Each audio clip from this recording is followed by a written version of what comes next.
In 2016, Gianni Infantino replaced disgraced outgoing FIFA president Sepp Blatter and said, FIFA has gone through some sad times, moments of crisis, but those times are over. We're going to win back respect through hard work and commitment. Well, it's now 10 years later and he's just tried to sell the World Cup, so what on earth has happened?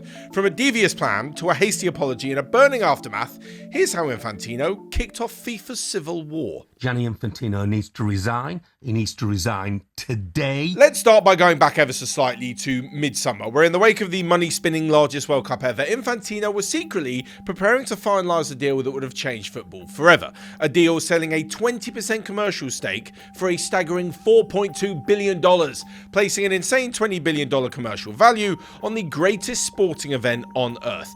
Think about that for a minute. The World Cup for almost a century has been treated like a global sporting festival where most, I won't say all, but most countries could dream of making it to the biggest stage and creating memories to inspire future generations. To Infantino, though, the World Cup is just another media asset for sale to the highest bidder. This would assume total control over copyrights, ticket distribution, digital licensing, global sponsorship packages, and with FIFA retaining majority voting control over all other topics, apparently. Opening the doors for private equity firms to acquire minority stakes just ushers in a whole new level of pressure. Because as most of the footballing universe is coming to terms with at the minute, investors always want a return. And we're not talking small profit margins here. They would eventually be demanding a say in tournament scheduling, match formatting, broadcast windows, all to protect that return.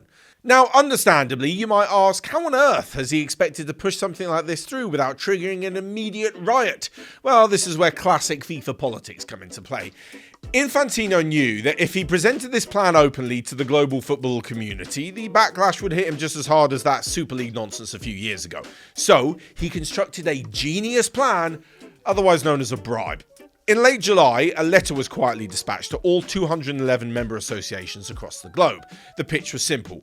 Back the creation of FIFA Forward Enterprise by September, and FIFA will immediately double your FIFA Forward Development grant from $10 million to an eye-watering $20 million per nation, and with a further $20 million to come on top of that. In the context of the world's major nations, especially those in Europe, $20 million doesn't seem like much, but for a smaller developing football federation across Africa, Oceania, and the Caribbean, a guaranteed $20 million cash injection is game-changing money, pun intended. The reason he was doing this is because of the way the voting system works at FIFA, the infamous one nation, one vote democratic structure. In FIFA Congress, the vote of Montserrat or Tahiti carries the exact same weight of Germany, England, Brazil. So by offering a multi-million-dollar payday to the often silent majority of smaller nations, Infantino tried to build a sort of voting bloc that could completely nullify any pushback from major European giants. But the second he hit that send button or licked the stamp or however he sent it, what he was actually doing was hitting the meltdown button for world football. Elise lovely on Mbappe! So when the story broke, the backlash didn't just trickle in through polite press releases. Oh no, it exploded over 3 chaotic days that brought world football to a grinding halt. The first reaction came the following day. UEFA President 𝗕𝗓𝗓𝗓𝗓𝗓 didn't mince his words at all. He branded the scheme an existential threat to the fabric of the sport and delivered an ultimatum directly to Infantino and his FIFA cronies. If private equity takes a financial stake in the World Cup, European national teams would initiate a total boycott and refuse to participate in any FIFA competitions. Now, just for context here, that level of threat is enormous purely because of the players and countries it involves. A World Cup without France, England, Spain, Germany, no Mbappe, Haaland, Kane, Yamal, Dembele, people aren't watching it. Sponsors are not paying the big money for TV rights and fans aren't spending thousands following their nations. Sure, Messi and Vinicius, Argentina and Brazil might still be involved, but I think we can agree it's just not the same. Anyways, CONCACAF then rejected the proposal. The Asian Football Federation stood in solidarity without completely rejecting the idea, and one of Infantino's senior advisors resigned, as well as FIFA's COO admitting that internally they'd all been deceived by the project.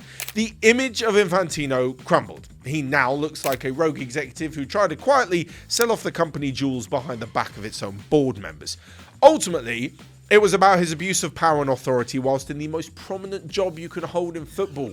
But whilst there are some plans that are so crazy they just might work, this was not one of them. Today I feel gay. Today I feel disabled. Faced with a boycott that would have bankrupted the organisation and rendered the World Cup worthless, Infantino then had to perform the most embarrassing of U-turns. Just a few days after initiating this 𝗘𝗫𝗧𝗥𝗧𝗧𝗏 plan, Infantino and FIFA abruptly issued a statement confirming that the FIFA Forward Enterprise proposal had officially been withdrawn. But that wasn't all. 5 days later, Infantino summoned executive committee members to an emergency crisis meeting in Rabat, Morocco.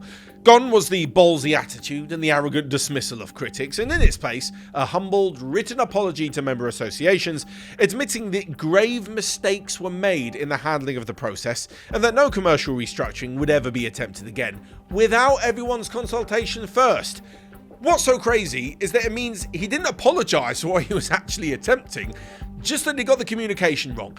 That's like trying to nutmeg someone in your own box, losing the ball, conceding a goal, then saying you should have tried a better nutmeg, instead of admitting the whole idea was terrible to start with. If Infantino believed that a forced apology and a poor proposal would magically sweep this crisis under the rug, he was wrong. Who'd have thought? The apology didn't end the war, it just exposed basically FIFA's internal weakness, and UEFA can smell the blood. They've publicly stated their loss of confidence in Infantino's leadership and have even threatened legal action against Infantino because, well, things just weren't adding up. Infantino may have survived the crisis meeting in Morocco, barely, but he emerges from this scandal hanging onto his FIFA presidency by a thread and watching his once unshakable grip on world football slip away day by day. Or is he?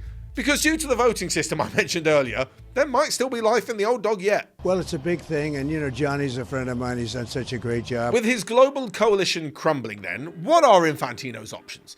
Well, bizarrely enough, he can actually still rely on quite a good amount of support.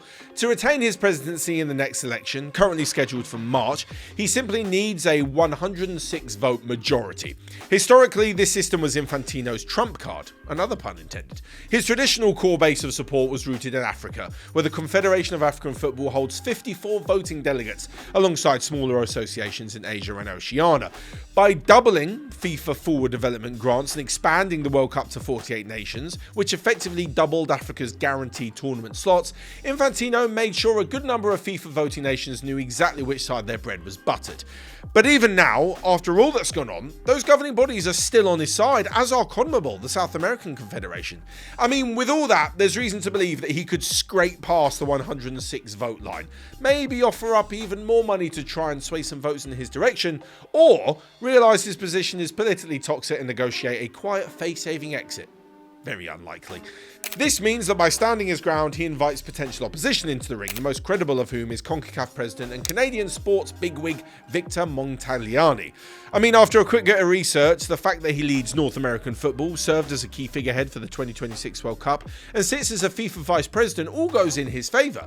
In an interview with The Guardian earlier this year, he said he wouldn't run until 2031, the next election after March. However, given recent events and the murmurs of his likely victory, I wouldn't then be surprised if he had a change of mind. For the first time in a decade, Gianni Infantino isn't taking a comfortable victory lap, but rather heading into the biggest campaign of his career. His future aside though, what does it actually mean for football?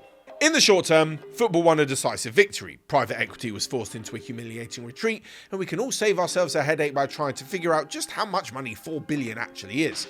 On the flip side, thinking that private investment is gone forever would be dangerously naive. We live in an era where capitalism has its claws deeply embedded in the heart of the sport we love. The expanded 48-team World Cup and the mammoth 32-team Club World Cup require staggering amounts of money to operate, and as long as FIFA insists on increasing shareholder value, I can't believe I said that, the temptation to monetize the game will sadly remain.